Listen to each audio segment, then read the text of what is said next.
we doing today? You tell me. We're going to go down to the weigh-in, right? See Mr. Sheedy.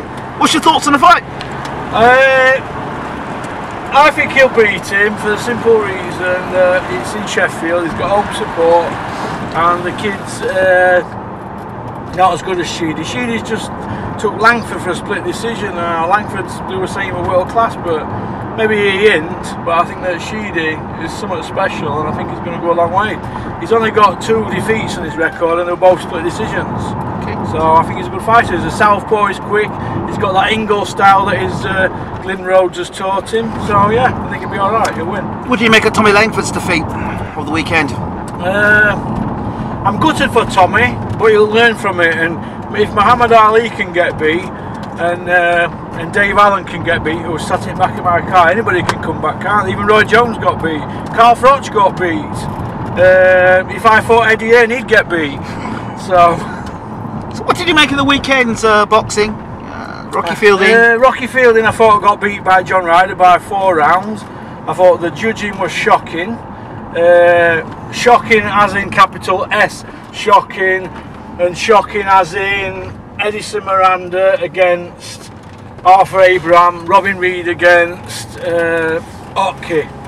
Okay. I know Edison Miranda again. Yeah, Arthur Abraham won it. Yeah. Go on, yeah. Next question. And what about Gabe Rosado kicking off? You what? Gabe Rosado kicking off after the Murray fight. Gabe Rosado? Yes. Well, I agree with what he was saying. 11 rounds to 1. I mean, no way with that 11 rounds to 1. That kid's come all the way over from America, and from what I've heard, he were fighting for chump change. I mean, the whole show was put together for. I'm not going to say the figure that I heard, but Eddie Hearn should be ashamed. And it's no wonder there were only 1,900 people in the arena. Shocking show, shocking judging, and just a shocking card. The show from Frank Warren were world class, proper hardcore show, and Eddie's were just shocking. And it's like this one at Wembley, that's an even bigger shocker. I mean, come on, who have they got on that show? It's a monkey show. You've got babbies on it who don't sell tickets. I know it sold a lot of tickets, I'd put my phone in there, but the show's terrible. They're all getting paid peanuts. You've got Joshua, who's a novice, fighting a guy who's ready for his pension, 18 months out at ring, age 41. I mean, Larry Holmes, when he beat Ali was 38, coming off an 18-month, 2-year layout, 22 months or something on it. I mean, and Vladimir is 3 years older than Ali. I mean, it's a shocking show. But I've still got Vladimir to win. A 50% Vladimir beats a 100% Flex. What do you think judging does, or shocking judging does, in your to a fighter's career? Not to a fighter's career, but for the image of boxing, especially now we've got with UFC on the rise. Yeah. What does that do for boxing? It puts us back, doesn't it? I mean, UFC and MMA, it's like the thing. I know young kids who are starting to buy UFC, and they're not tuning into boxing fights.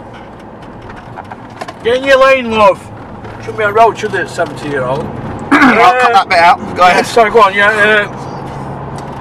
MMA is starting to take over, and it's worrying me because boxing's always been a big fan of mine. I'm a big fan of boxing, and MMA is starting to catch up. I mean, you've got Conor McGregor now calling Mayweather out, and they're all dancing to his tune. I mean, they're talking 30 million for him and 70 million for Mayweather. I mean, Jesus Christ.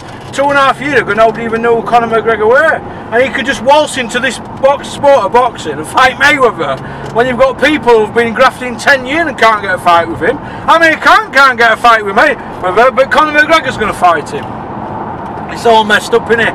It's a soap opera now. Promoters are creating a soap opera and they're killing a sport I love. People can say, yeah, Russ, you're hardcore, you're hardcore. Yeah, I am hardcore, but I also love boxing that much that I don't think that MMA guys should be able to just come and say they want to fight the main man. Floyd Mayweather's the pound for pound king. What next? We're going to have Michael Bisping fighting Andre Ward? Is that going to happen next? Or Kovalev against Michael Bisping in a cross-sport circus spectacle, a load of crap? They need to stay in their lane. Stay in your sport and we'll stay in our sport. Does that mean that rugby teams now going to want to play Chelsea or Man United? I'll tell you what we could have. We could have Harlequins against Man City at Etihad. How's about that? What do you think to that? Because it's just same sort of thing, isn't it? Rugby's similar to football, isn't it? Or Gaelic football. Why don't we have Gaelic football against Liverpool and bring Steven Gerrard back? In fact, we could put Kenny Dalglish in goal. Well, where are we going with it? We're going nowhere with it, aren't we? And it's a joke. It's a total and utter joke. And it's embarrassing. And all these people are catering to it. Floyd Mayweather should be ashamed of himself as well, in my opinion. He should be totally ashamed. But it's free money for him, according to him. Yeah, well, Nevada State Athletic Commission, all them time. I know a promoter who we're going to see today, right? I'm not going to tell you the fighter's name, but he put a fight to the Nevada Commission a few years ago, and they said no. They said no, it'll have to happen in another state. And it did happen in another state, but Nevada knocked it back. And they had this fight in another state. Let me tell you this, if they can knock that fight back to happen in Vegas, how can they accept this fight? It's craziness. It's killing the sport. That's just my opinion. Yes, your opinion. And for your opinion, and for what it's worth... Yeah, it's a good opinion, isn't it? Well, some people find you rather controversial. Others love you on the channel. Yeah, well... What's it like when people see you face to face, Ross? What do you get for it? Nobody say, well, what they're going to say to me. We don't like your opinion on boxing. People are hardly going to want to threaten me, are they? If somebody were to come up to me and threaten me and say, I don't like your opinion because you said that I should have done this in a fight, or I should have done that, or I should have fought this person, or I should have fought that person, what are they going to do? Are they going to want to fight me? If they want to fight me, we can have a fight. Or do they want to have a chat with me about boxing? I can have a chat with you about boxing. But the worst thing that could happen is I get knocked out, and I've been knocked out before because I've done 10 years in jail, so that don't really bother me. It's an opinion, innit? People shouldn't take it seriously. Opinions are like arseholes, everybody's got them. Because if you're going to have a go at me for my opinion, they're going to have a go at Jeff Powell from Daily Mail, or Gareth Davies, or Ron Lewis, or Bunsey, or where's it going to stop? Am I not allowed an opinion? People shouldn't take Twitter too serious, I don't. The rise of Anthony Joshua. Oh my God.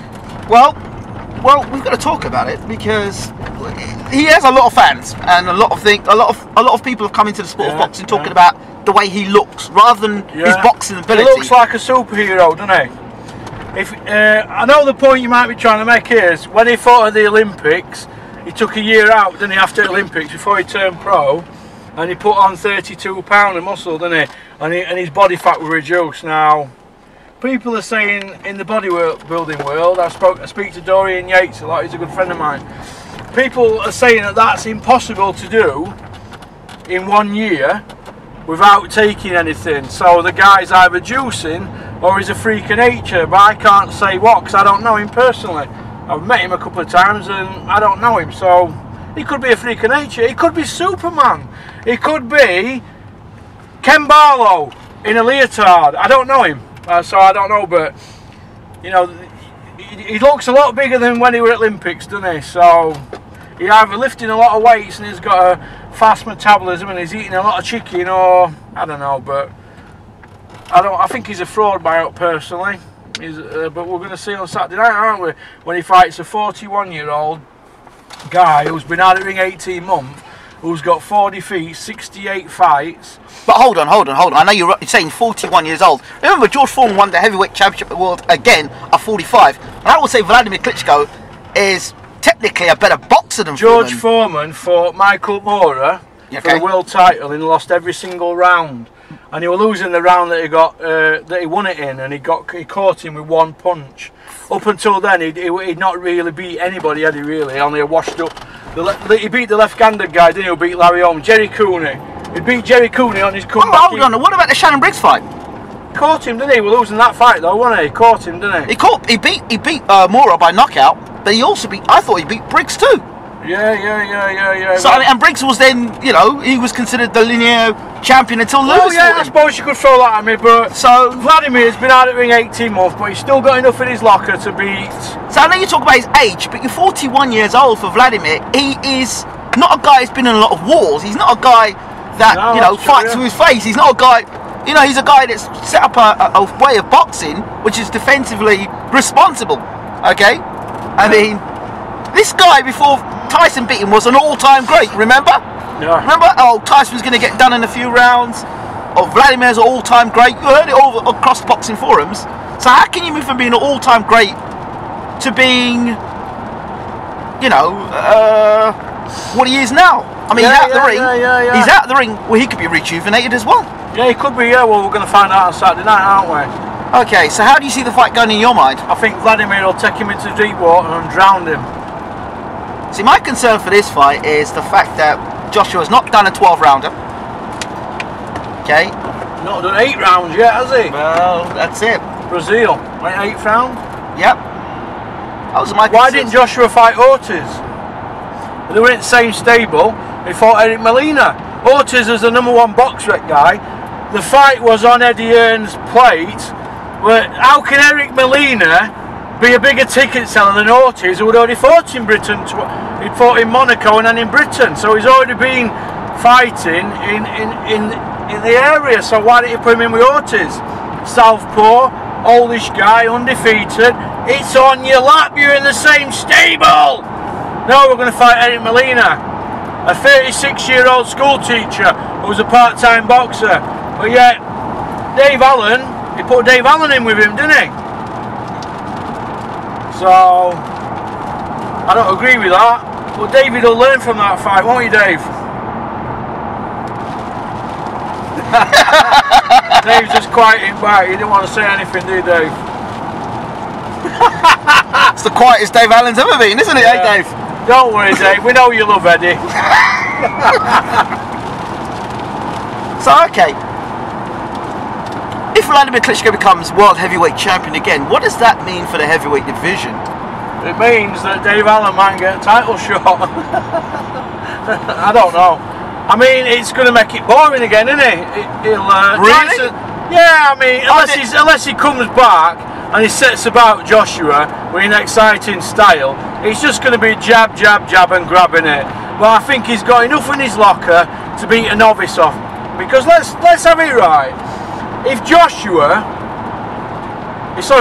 Tyson Fury would have fought the same performance against Vladimir, but didn't get the decision because it was a mandatory decision, wasn't it? Yeah. Vladimir would be the favourite on Saturday, wouldn't he? We all agree on that, don't we? Right. So let's turn the tables. Vladimir got the decision against Tyson, hypothetically. Yep. Where does that leave the bookies on Saturday? Joshua's not a red hot favourite then, is he? No, he's not. Right.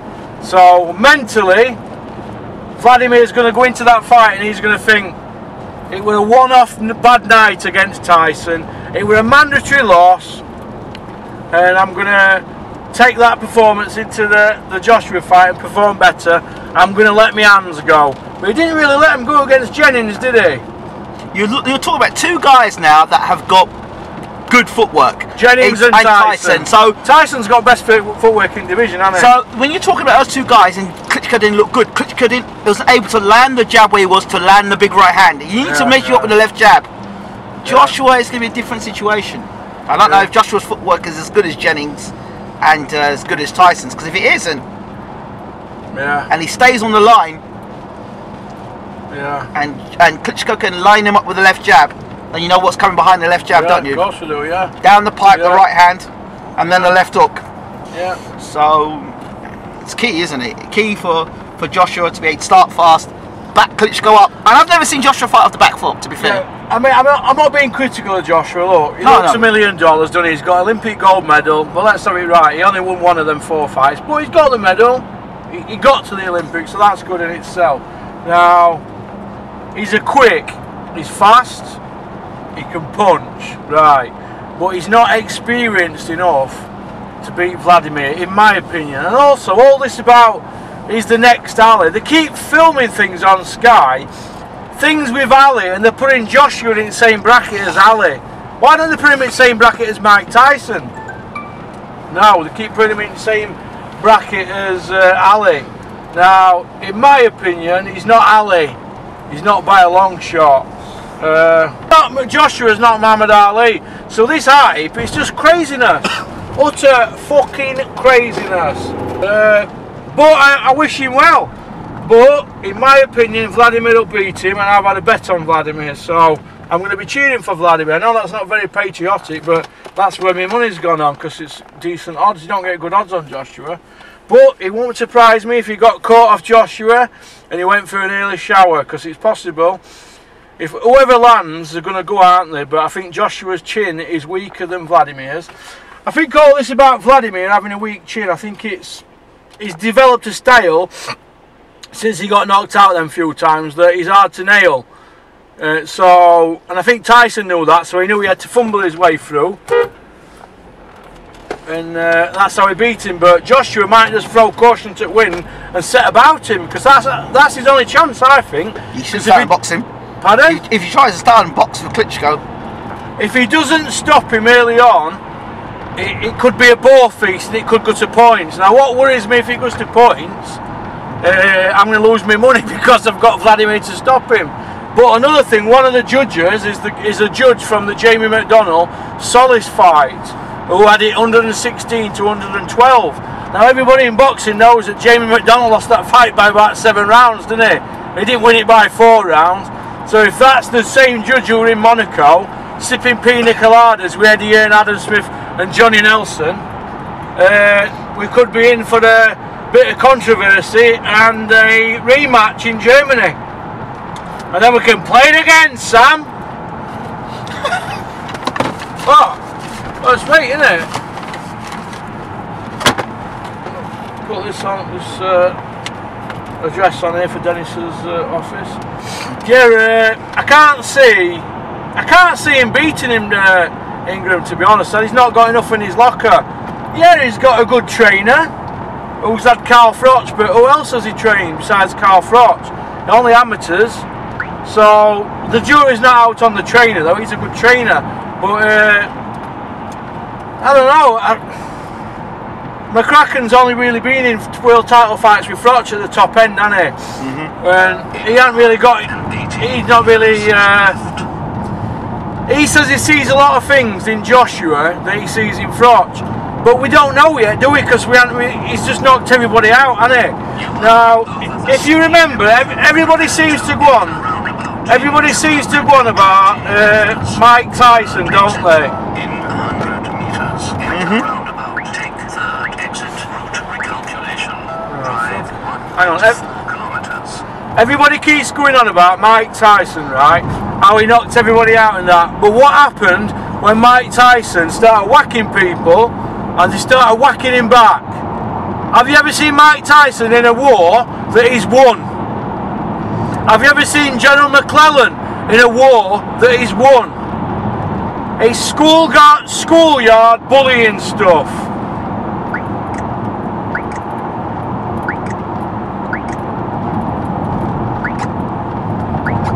Hang on, straight midpoint. It's schoolyard bullying stuff, and if Vladimir hits him back, I'm telling you now, he's gonna go, oh my God.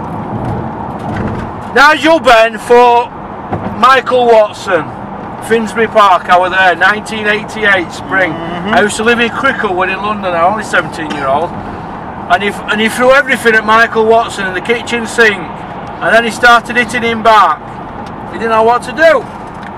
He didn't know what to do, and that's what happens when a bully gets hit back. Only 3 kilometres away now. When the bully gets hit back, he doesn't know what to do. So I think Joshua will get beat. I think Vladimir is going to take him late and hope that he tires. And I think we're going to be looking at round 11, round 12, knockout. I think Vladimir will cop some on way. I think he'll be bashed up. Fucking idiot.